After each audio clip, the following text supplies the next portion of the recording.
Summit County recently put in a new short-term rental moratorium that applies to all of the unincorporated parts of the county.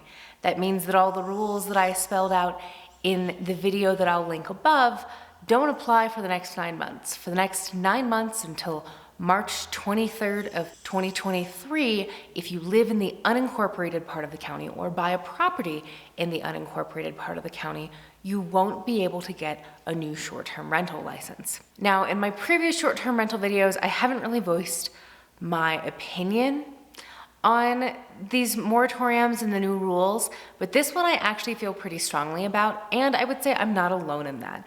A lot of locals feel like this was done kind of knee-jerk and aren't super happy about it, and I would tend to agree. So here are the reasons why I disagree with this moratorium and why I think it could actually have the opposite effect from what we want. 1, by putting this moratorium into effect, it only impacts the unincorporated parts of the county. This is a large majority of the county, but it doesn't include homes that are within the towns of Frisco, Dillon, Blue River, Silverthorne, or the resort areas of Copper or Keystone. Breckenridge already has their cap on short-term rental licenses, but it wouldn't affect Breckenridge either if you had been able to get them there anyway. So because of this, what the county has ended up doing is significantly restricting the inventory of available homes that can obtain new short-term rental licenses.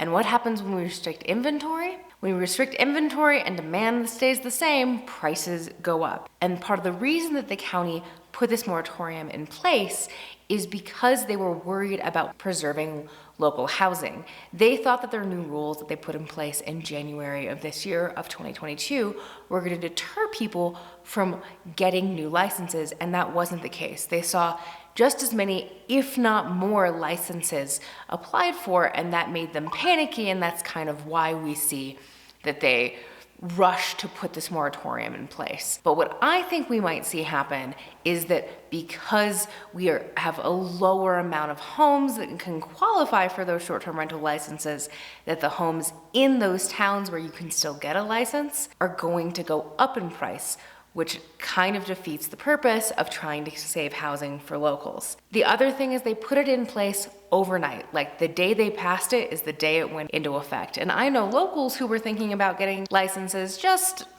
to have one, or because some change was coming in their life, or secondary homeowners who hadn't thought that they were gonna rent yet, who had planned on getting one soon, who were not able to get it. And I think that's not fair. I hate to use the word fair, but I think last year when they gave a little bit of warning, I think that made more sense because people then could plan for it, versus now people had plans that I'm pretty sure this moratorium probably messed up. And lastly is I don't think the indication of a higher number of short-term rental licenses being applied for is necessarily indicative of seeing a higher number of properties short-term rented in the county, because all of these changes did elicit a certain amount of panic in new home buyers, whether they intended to short-term rent or not. They went ahead and got a license just to make sure they were able to get one. And I know locals who had never rented, who were like, well, I just want to be able to rent in case, something happens in our life and we need to travel for a job or something. We want to be able to rent out our home in the meantime. So I think a lot of those licenses were obtained, gotten's not a word,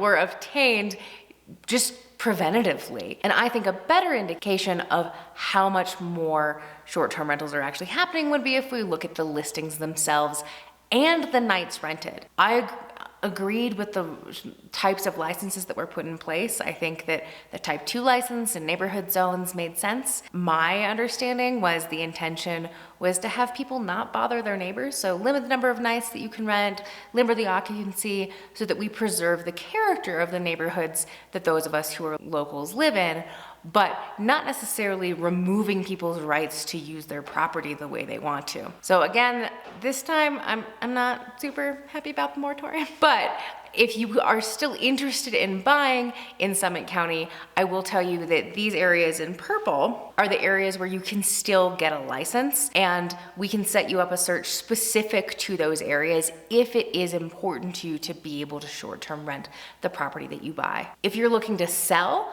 My actual recommendation would be, if you live in one of those areas highlighted in purple, would be to sell in the next 9 months. The best and easiest way to predict a higher sale price is to sell when inventory is low. And we already had a low inventory problem before the county passed this.